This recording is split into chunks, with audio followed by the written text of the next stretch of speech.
E for economics series में आप सभी का स्वागत है। इस सीरीज़ में हम बात कर रहे हैं जटिल मुद्दों की, कठिन मुद्दों की, इकोनॉमी से रिलेटेड, जो समझने में बड़ी परेशानी देते हैं। रोज़ अखबार में आते हैं, एग्ज़ाम्स में पूछे जाते हैं, लिखना तो दूर, समझने में भी बहुत तकलीफ़ देते हैं। ऐसे ही मुद्दों को हम आसान भाषा में आपके सामने प्रस्तुत कर रहे हैं, खासकर उन मुद्दों को जिनका हमारे आम जीवन से भी सरोकार है, ना सिर्फ एग्ज़ाम से। ऐसी ही कड़ी में आज हम बात करेंगे, आरबीआई अक्सर अपनी ब्याज की दरें बढ़ाता है और कम करता है। क्या होती है आरबीआई की ब्याज की दरें, किस बड़े फ्रेमवर्क के तहत वो ऐसा करता है, और इसका क्या आपके और हमारे जीवन से कुछ प्रभाव, हमारे आपके और हमारे जीवन पे कुछ प्रभाव पड़ता है।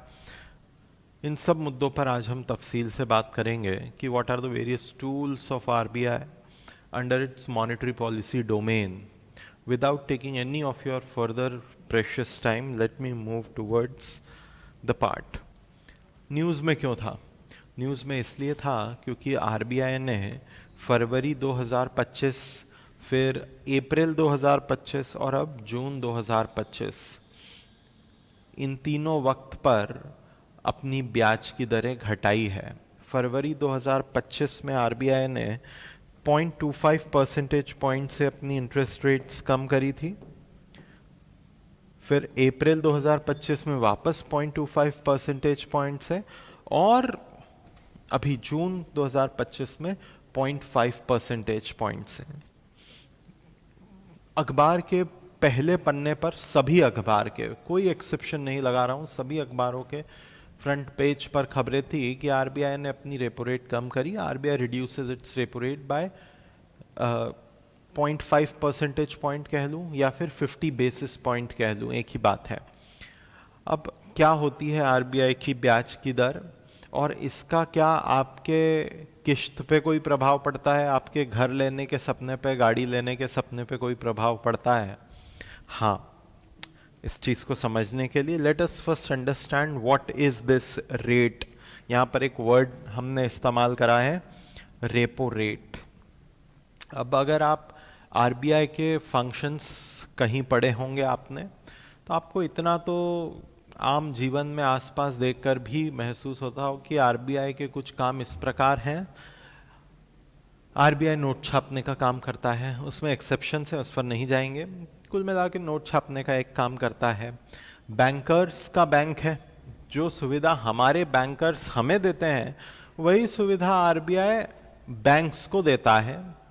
तो बैंकर्स का बैंक आरबीआई है, सरकार का बैंकर आरबीआई है। सरकार अपना एक्स्ट्रा पैसा आरबीआई में रखती है, आरबीआई के मार्फत अपने पेमेंट्स करती है।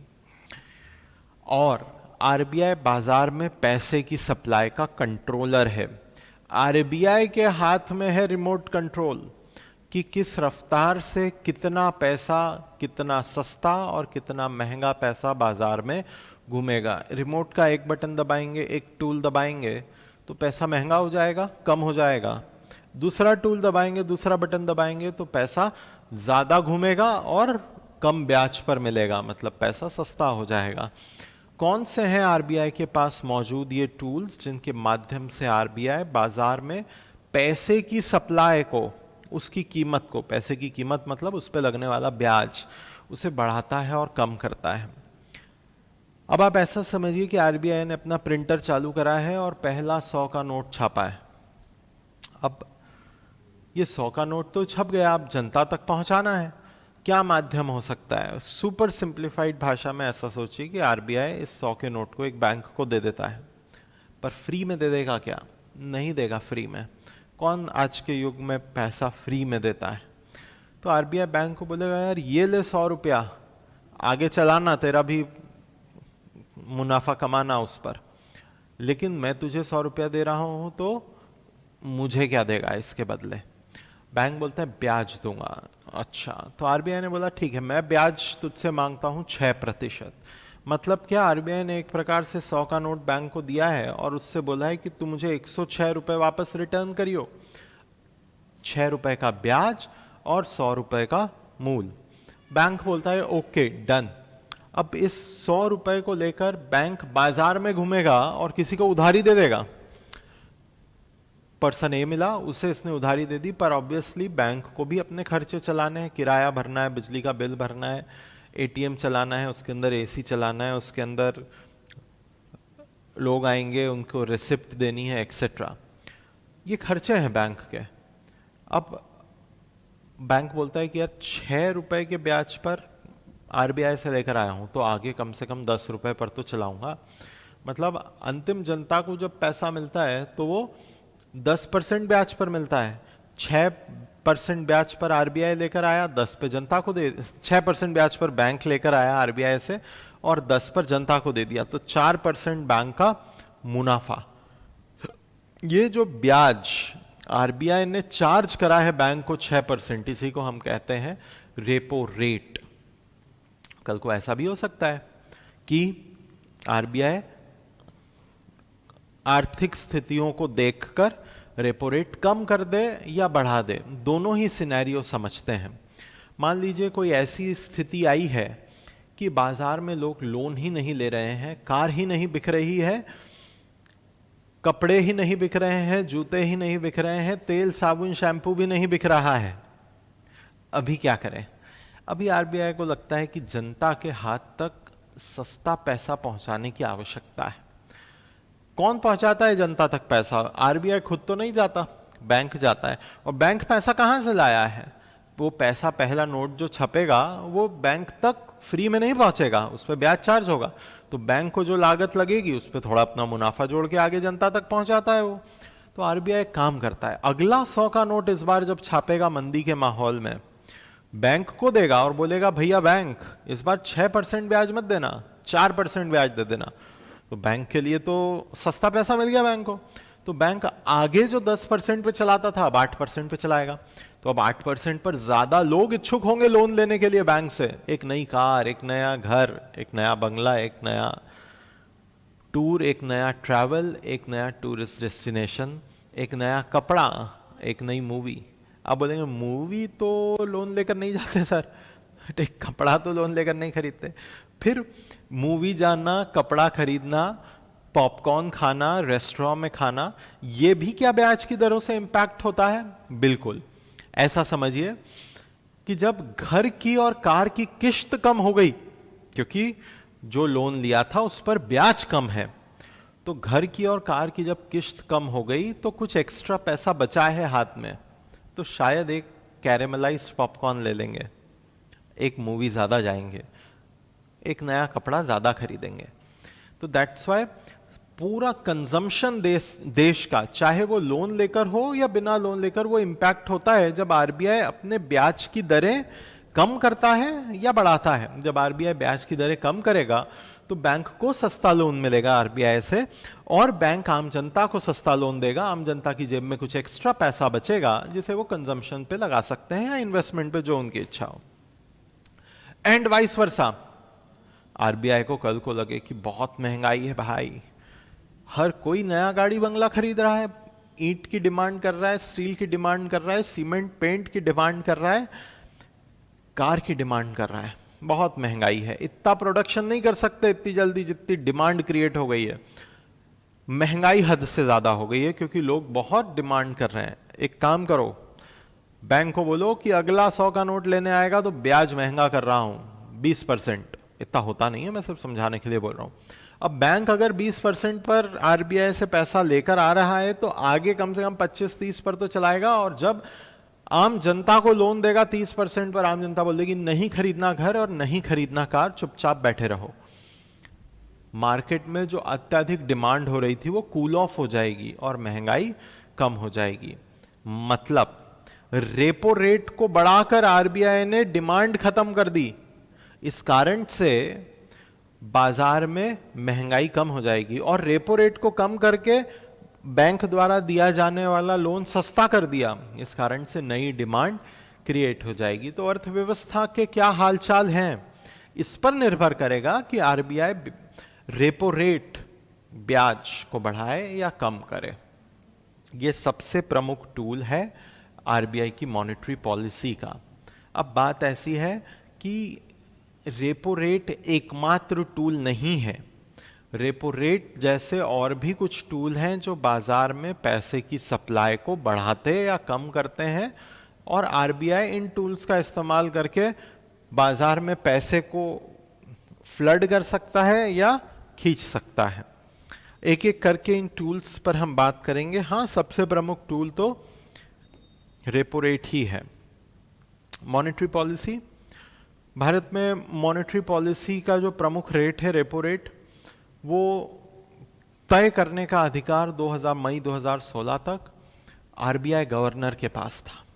इसे बदला गया है और अब मॉनेटरी पॉलिसी से संबंधित प्रमुख निर्णय आरबीआई गवर्नर अकेले बैठकर नहीं लेते हैं।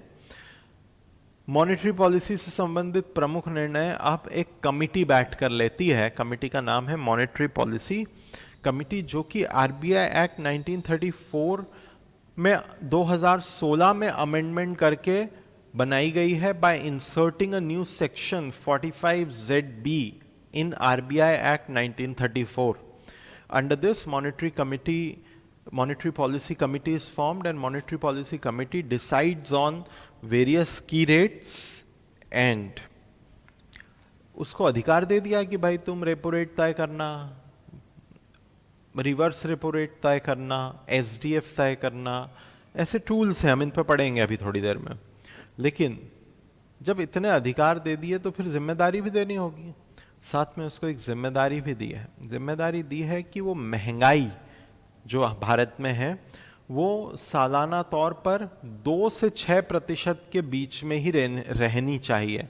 ना ही महंगाई 2 से कम होनी चाहिए और ना ही 6 से ज्यादा। तो मॉनेटरी पॉलिसी कमेटी को बोला गया, देखो यार, तुम्हें अधिकार दिए हैं ब्याज की दरें तय करने का, तो इसके साथ with great powers we will also give you some great responsibilities and you need to maintain the inflation in the range of 2 to 6%. This target is applicable at least till March 2026, after which again government will sit and decide what target should be given to monetary policy committee.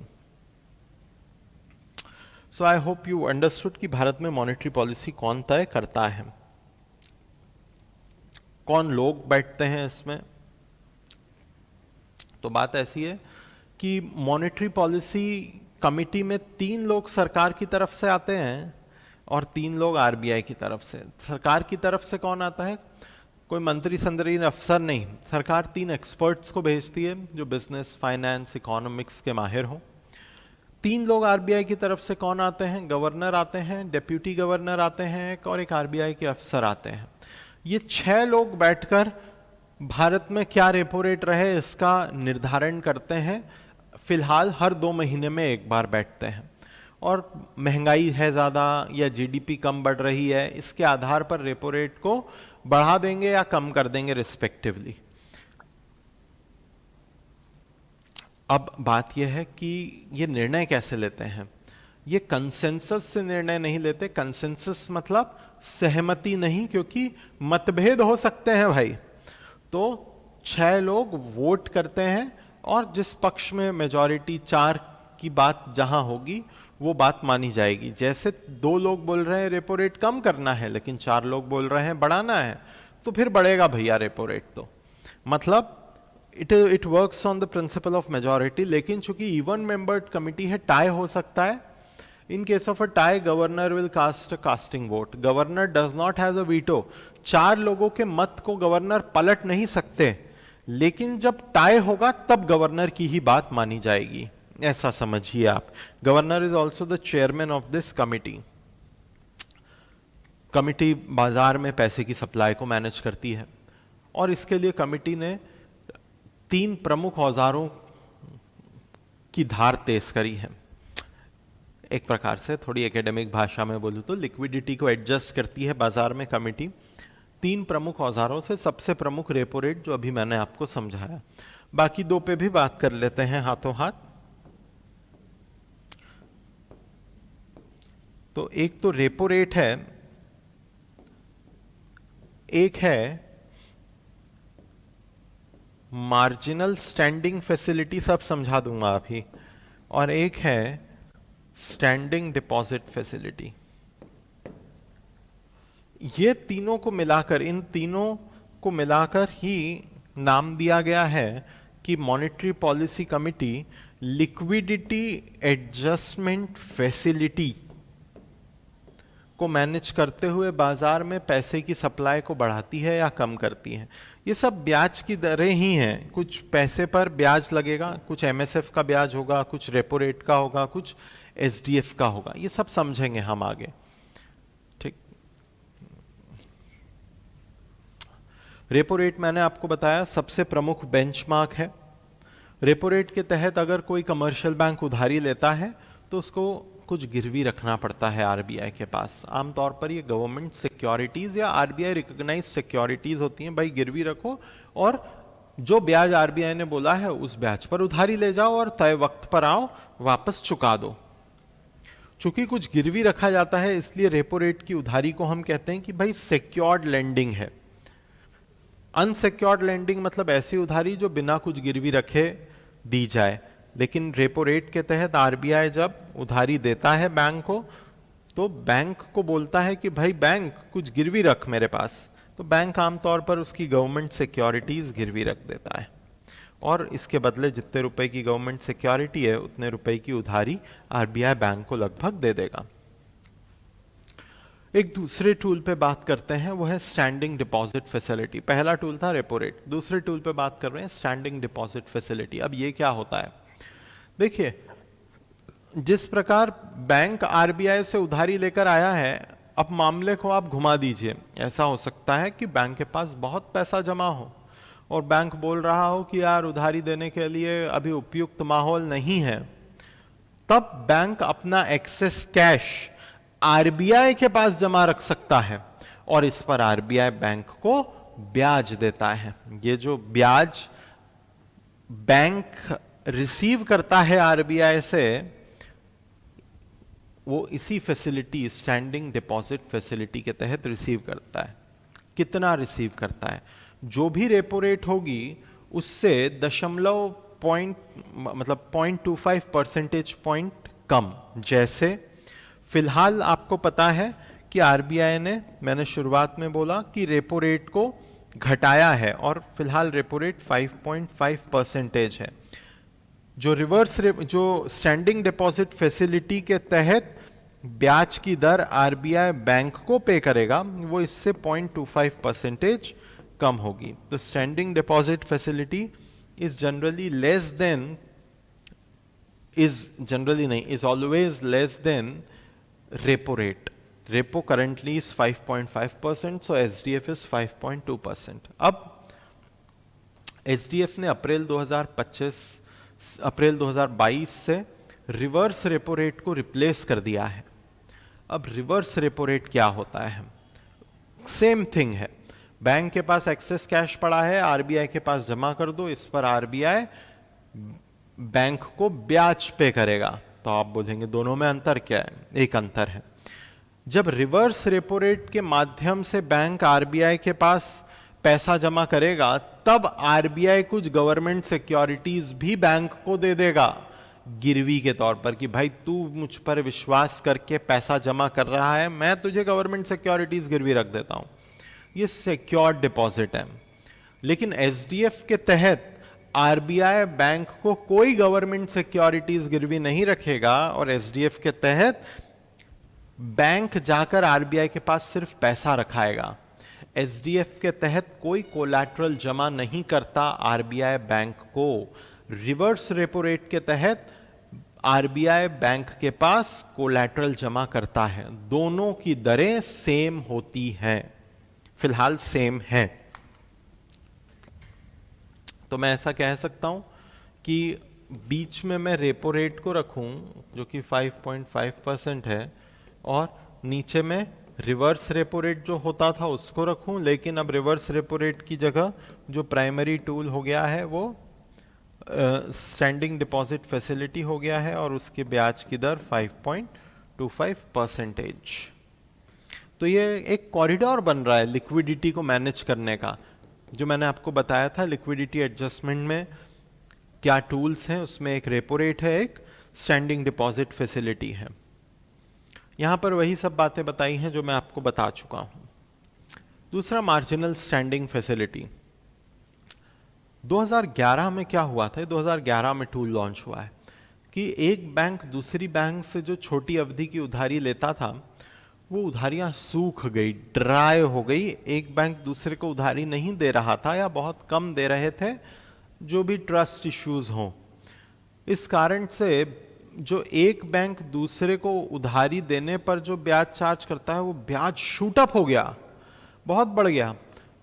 ये तो किसी भी अच्छी अर्थव्यवस्था के लिए अच्छी बात नहीं है कि एक बैंक दूसरे को उधारी देने पर अत्यधिक ब्याज चार्ज करे। इससे मार्केट में कॉस्ट ऑफ मनी बहुत बढ़ जाती है। आरबीआई ने इंटरवीन करा और एक नया टूल लॉन्च करा। उस टूल का नाम है मार्जिनल स्टैंडिंग फैसिलिटी। इसके तहत, जस्ट अ मिनट,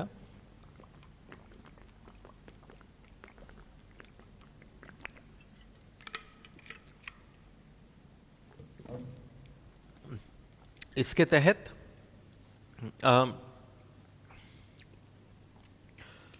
बैंक जब देखें कि यार दूसरा बैंक तो मुझे बहुत महंगी उधारी दे रहा है, वो जा सकते हैं आरबीआई के पास और गवर्नमेंट सिक्योरिटीज गिरवी रखकर उधारी ले सकते हैं। आप बोलेंगे एक मिनट, ये तो रेपो में भी हो रहा था। फिर इसमें क्या अलग बात है, ध्यान से सुनिएगा। रेपो में क्या हो रहा था कि गवर्नमेंट सिक्योरिटीज गिरवी रखी जा रही थी आरबीआई के पास, लेकिन एसएलआर को बिल्कुल हाथ नहीं लगाया जा रहा था। एसएलआर के अलावा अगर बैंक के पास कोई गवर्नमेंट सिक्योरिटीज थी तो वो गिरवी रखी जा रही थी। लेकिन अगर ऐसी सिचुएशन आ जाए कि बैंक के पास तो गवर्नमेंट सिक्योरिटी है ही नहीं गिरवी रखने को, अभी तो रेपो पर नहीं ले पाएगा। लेकिन एक कानूनन प्रोविजन है, स्टैट्यूटोरी लिक्विडिटी रेशो, जहां बैंक को हमेशा गवर्नमेंट सिक्योरिटीज लिक्विड एसेट्स के तौर पर खुद के पास रखी होनी चाहिए। अगर ऐसा बुरा वक्त आए कि बैंक के पास एक्स्ट्रा गवर्नमेंट सिक्योरिटीज ही नहीं है रेपो के तहत उधारी लेने के लिए, तब बैंक अपने एसएलआर कोटा में से गवर्नमेंट सिक्योरिटी निकालकर आरबीआई के पास गिरवी रख सकता है और छोटी अवधि से मेरा मतलब है एक दिन की उधारी ले सकता है, ओवरनाइट बोरोइंग कर सकता है। लेकिन मैक्सिमम कितनी उधारी ले पाएगा? 2% ऑफ एनटीडीएल। अब जो एमएसएफ रेट फिलहाल आरबीआई ने लागू रखा है वो 0.25 परसेंटेज पॉइंट ज्यादा है रेपो रेट से। ऑब्वियस सी बात भी है, रेपो रेट पे आप गवर्नमेंट सिक्योरिटीज गिरवी रखते हो क्योंकि आपके पास एक्सेस थी, लेकिन एमएसएफ में क्या हो रहा है, आपके पास गवर्नमेंट सिक्योरिटी एक्सेस में है ही नहीं, अपने आपके फाइनेंसेस मिसमैनेज करे हैं।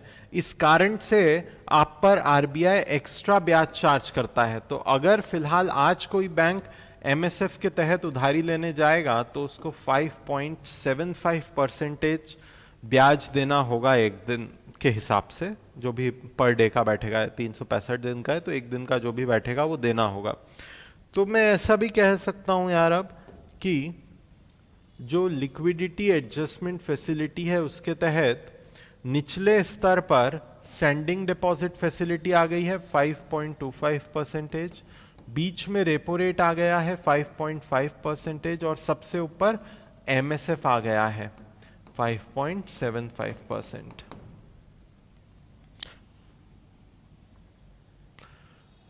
Whatever I had explained that was mentioned in that slide.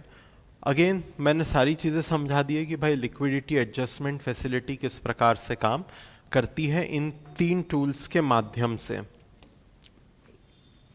3 टियर्ड structure हो गया है, अपर बैंड, लोअर बैंड और मिडिल बैंड। वापस से वही चीज़ एक बार रिकैप कर लीजिए।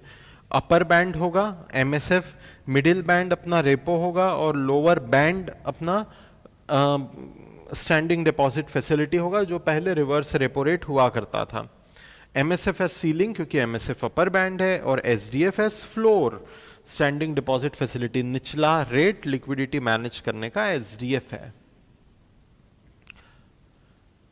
ठीक, लिक्विडिटी मैनेज करने के लिए कुछ और टूल्स भी हैं, उन पे भी बात करते हैं। रिवर्स रेपो पर हम कर चुके हैं, एक बार हम बैंक रेट पर बात कर लेते हैं। बैंक रेट क्या होता है? ये वो ब्याज की दर है जिस पर आरबीआई बैंक्स को उनके बिल ऑफ एक्सचेंज रीडिस्काउंट करके देता है। मान लीजिए बैंक के पास एक कागज पड़ा हुआ है जिसका पेमेंट बैंक को 6 महीने बाद आना है, 1 करोड़ का पेमेंट। अब बैंक 6 महीने नहीं रुकना चाहता, तो बैंक बोलेगा कि कहीं से मुझे पैसा मिल जाए, ये जो 1 करोड़ आने वाला है आज ही मुझे कोई 90 लाख दे दे, तो आज का 90 लाख मेरे लिए 6 महीने बाद के 1 करोड़ से ज्यादा वैल्यू रखता है। बैंक आरबीआई के पास जा सकता है, ये कागज दे सकता है, और आरबीआई बोलेगा कि मैं तुझे पूरा पैसा नहीं दूंगा, मैं तुझे डिस्काउंट करके दूंगा। बैंक ने बोला कितना डिस्काउंट करके दोगे? आरबीआई ने बोला जो बैंक रेट है वो मेरा रीडिस्काउंटिंग का रेट है, मतलब 5.75%। आप बोलेंगे ये कैसे? जो एमएसएफ है that has been made equivalent to bank rate. तो आरबीआई बोलेगा कि भाई तू मुझे 1 करोड़ का वो कागज दे दे, 6 महीने बाद जिससे भी 1 करोड़ लेना है मैं ले लूंगा, पर आज मैं तुझे इस 1 करोड़ के बदले, इस 1 करोड़ के कागज के बदले 5.75% डिस्काउंट करके, मतलब लगभग 94.25 लाख रुपीस दूंगा। मंजूर है तो बोल। बैंक ने बोला ठीक है। तो ये जो 5.75% है ये हो गया हमारा rediscount rate. Bank rate acts as a rediscount rate.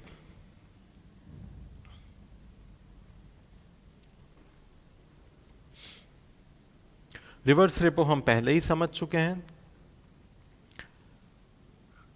You can read it. I have already explained rediscounting the bills of exchange at this rate.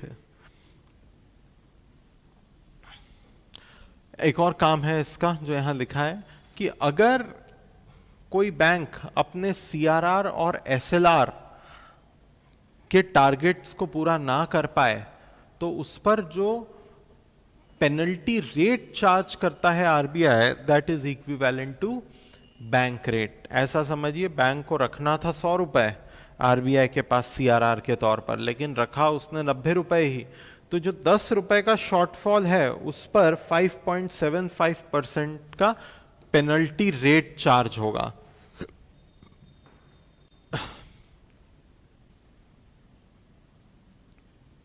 और जो एक और बात है मैंने अभी आपको बताई है कि bank rate is now made equivalent to MSF. जो जैसे एमएसएफ बदल जाएगा ऐसे ही बैंक रेट भी बदल जाएगा। तो MSF has been aligned with bank rate. ठीक है।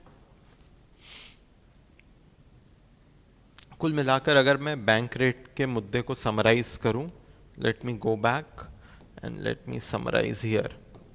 तो बैंक रेट का पहला काम रीडिस्काउंटिंग रेट की तरह काम करता है, पेनल रेट की तरह काम करता है,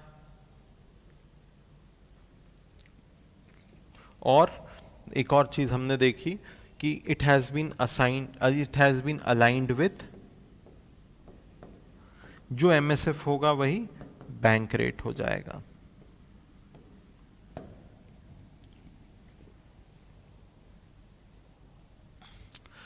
सीआरआर ये भी न्यूज में था रिसेंटली। बात ऐसी है कि बैंक के पास अगर 100 रुपए का एनटीडीएल है, आम जनता ने बैंक में 100 रुपए जमा करे हैं, तो पूरा रुपया बैंक लोन पर नहीं चला सकता। बैंक को लगभग 3 रुपया कैश के तौर पर आरबीआई के पास जमा रखना होगा। इसी को हम कहते हैं कैश रिजर्व रेशो। फिलहाल जो कैश रिजर्व रेशो है वो 3% है। एक वक्त पे ये 4% था, एक वक्त मतलब 5 जून से पहले। आरबीआई ने इसे कम करके 3% कर दिया है। और ये भी लिक्विडिटी मैनेज करने का एक प्रमुख टूल है, पर इसको लिक्विडिटी एडजस्टमेंट फैसिलिटी के हिस्से में मत लिखिएगा। एलएएफ के 3 ही टूल्स हैं, एमएसएफ, रेपो रेट और अब एसडीएफ। इसे रिजर्व रेशोज की कैटेगरी में डाला जाता है। तो फिलहाल भारत का सीआरआर आरबीआई ने 4 से घटा के 3% कर दिया है। इससे होगा क्या? इससे होगा ये कि अब बैंक्स को आरबीआई के पास कैश कम रखना पड़ेगा और ज्यादा कैश वो बाजार में घुमा सकते हैं लोन स्वरूप में। बाजार में लिक्विडिटी बढ़ेगी। ऐसे ही एक और रिजर्व रेशो है, वो है एसएलआर। एसएलआर के तहत बैंक्स को अगर आम जनता का 100 रुपया प्राप्त है जमा खातों में, तो 18 रुपया लिक्विड एसेट्स में खुद के पास रखना होता है। एक बैंक है एबीसी, उसमें आम जनता ने मान लीजिए 200 रुपए जमा रखा, तो क्या पूरा 200 लोन पर चला दे बैंक? नहीं चला सकता। बैंकिंग रेगुलेशन एक्ट 1949 के तहत 200 का 18% मतलब 36 रुपए लिक्विड एसेट, सोना, कैश या गवर्नमेंट सिक्योरिटीज के तौर पर बैंक को खुद के पास रखना होगा। बाकी जो बचा लगभग आप 160 मानिए 164, तो ये 164 154 ये आम जनता को लोन स्वरूप में चला सकता है, लेकिन लगभग 36 रुपीज। क्यों 36? 200 पर, क्योंकि 18% भारत का एसएलआर आरबीआई ने निर्धारित कर रखा है फिलहाल। तो भारतीय बैंक्स को 18 रुपए या 18% एसएलआर के तौर पर लिक्विड एसेट्स में खुद के पास रखने होंगे, बाकी पैसा तुम लोन पर चलाओ। इसी को हम कहते हैं एसएलआर। एसएलआर में बैंक्स क्या रख सकते हैं? गोल्ड रख सकते हैं, गवर्नमेंट सिक्योरिटीज रख सकते हैं, कैश रख सकते हैं, पर आमतौर पर कैश नहीं रखते। उसका कारण कि कैश से बैंक को कोई आमदनी नहीं होगी ना, गोल्ड बढ़ जाएगा, गवर्नमेंट सिक्योरिटीज ब्याज दे देंगी। तो ये दो रखते हैं प्रमुखता से। मैं आपको समझा चुका हूं सीआरआर और एसएलआर। आखिरी ओपन मार्केट ऑपरेशन। अभी तक आपने जो टूल देखे वो सब टूल्स बैंक के माध्यम से आरबीआई एग्जीक्यूट कर रहा था बाजार में पैसे की सप्लाई को बढ़ाने या कम करने के लिए। एक ऐसा टूल है जिसको एग्जीक्यूट आरबीआई खुद जाके बाजार में कर देगा, by selling and purchasing government securities. अगर आरबीआई को ऐसा लगता है कि भाई बाजार में तो बहुत ज्यादा पैसे की सप्लाई है, हर कोई किश्तों पे आईफोन खरीद रहा है, घर गाड़ी बंगला खरीद रहा है, हीरे जेवरात खरीद रहा है, बहुत डिमांड क्रिएट हो रही है, बहुत पैसा घूम रहा है, इससे महंगाई बढ़ रही है, अभी आरबीआई जाएगा और गवर्नमेंट सिक्योरिटीज बेचने लग जाएगा। बोलेगा जो मुझे 1 लाख रुपए देगा उसको 8% ब्याज दूंगा। तो जो बाजार में एक्सेस कैश था वो आरबीआई खींच लेगा। अब मेरे पास 1 लाख था तो मैं सोचूंगा अरे यार 1,08,000 हो जाएगा 1 साल बाद, दे दो आरबीआई को, अभी आईफोन डिले करो। तो डिमांड कम हो जाएगी और बाजार में पैसे की सप्लाई कम रहेगी। कम डिमांड मतलब महंगाई कम, और आरबीआई पैसा खींच कर ले जाएगा। तो by selling government securities RBI reduces the money supply in the economy and vice versa. हो सकता है आरबीआई को 1 साल बाद बाजार में बहुत मंदी दिख रही हो कि कोई कुछ खरीद ही नहीं रहा यार। अमेजन का बिग बिलियन डे, फ्लिपकार्ट का बिग बिलियन डे फेस्टिवल भी आकर गया और फिर भी किसी ने कुछ खरीदा नहीं। लोगों के हाथ में शायद पैसा नहीं है। एक काम करता हूं, वापस बाजार में जाता हूं और वो जो गवर्नमेंट सिक्योरिटीज बेची थी वो खरीद लेता हूं, इसके बदले ब्याज समेत पैसा दे देता हूं। तो आरबीआई बाजार में आएगा और बोलेगा जिसके पास गवर्नमेंट सिक्योरिटीज है मैं खरीद रहा हूं इस ब्याज पर, मुझे दे दो और इसके बदले ब्याज समेत पैसा ले लो। अभी बाजार में लोगों के हाथ में पैसा पहुंचेगा, मार्केट में नई डिमांड क्रिएट होगी और नया प्रोडक्शन वापस से होने लगेगा, जीडीपी बढ़ने लगेगी। तो RBI by selling government securities reduces the money supply and by purchasing government securities increases the money supply in the economy. This buying and selling of government securities is known as open market operations. कुल मिलाकर अगर मैं बात करूं तो RBI अपनी monetary policy के माध्यम से इन्फ्लेशन को मैनेज करता है। आरबीआई अपनी मॉनेटरी पॉलिसी में प्रोजेक्शंस देता है, महंगाई क्या रहने वाली है, जीडीपी ग्रोथ रेट क्या रहने वाली है, अर्थव्यवस्था का असेसमेंट देता है, रिव्यू करता है खुद के परफॉर्मेंस को, इकोनॉमी के परफॉर्मेंस को। फिलहाल स्थिति यह है कि आरबीआई ने इस साल जोर से ब्याज की दरों में कटौती करी है। आरबीआई का ऐसा रुख जब वो ब्याज की दरों में कटौती की बात करे या उसकी संभावना दर्शाए, उसको हम डोविश कह सकते हैं या उसको हम एकोमोडेटिव मॉनेटरी पॉलिसी कह सकते हैं। आरबीआई का ऐसा रुख जब वो ब्याज की दरों को बढ़ाने की बात करे या बढ़ा दे, ऐसी नीति को हम या तो हॉकिश कह सकते हैं या रेस्ट्रिक्टिव मॉनेटरी पॉलिसी कह सकते हैं। और ऐसा रुख जब आरबीआई बोले कि मैं कुछ नहीं कह सकता आगे क्या होगा, मैं दोनों करवट बैठ सकता हूं, बढ़ा भी सकता हूं, कम भी कर सकता हूं, मैं अर्थव्यवस्था का आकलन करके बताऊंगा। तो ऐसे रुख को हम कहते हैं न्यूट्रल। तो RBI from February had a accommodative monetary policy, कि उसने बोला था ब्याज की दरें कम होगी, और बढ़िया कम करी है उसने अप्रैल में, फरवरी में, अप्रैल में और जून में। लेकिन अब जून में आके आरबीआई के गवर्नर साहब बोल गए हैं कि मैं अपना रुख अब बदल रहा हूं और एकोमोडेटिव से न्यूट्रल कर रहा हूं। तो हो सकता है आगे हमें ब्याज की दरों में कटौती ना मिले, हो सकता है मिल भी जाए, पर फिलहाल उन्होंने अपना रुख न्यूट्रल कर दिया है। I hope you got these terms to be accommodative and to be neutral. अगर कल को आरबीआई गवर्नर बोले मैं रेस्ट्रिक्टिव हो रहा हूं, मतलब आप समझिए वो ब्याज की दरें बढ़ा देंगे आगे कभी तो। So I hope you got this discussion on monetary policy tools, how it impacts us, हमारी किश्तों पर, हमारे घर पर, हमारी गाड़ी पर और हमारे पॉपकॉर्न पर कैसे असर डालता है। ऐसे ही और ई फॉर इकोनॉमिक्स सीरीज में आर्थिक मुद्दे आपकी यूपीएससी और एमपीपीएससी मेंस के लिए लेकर हम आते रहेंगे। धन्यवाद।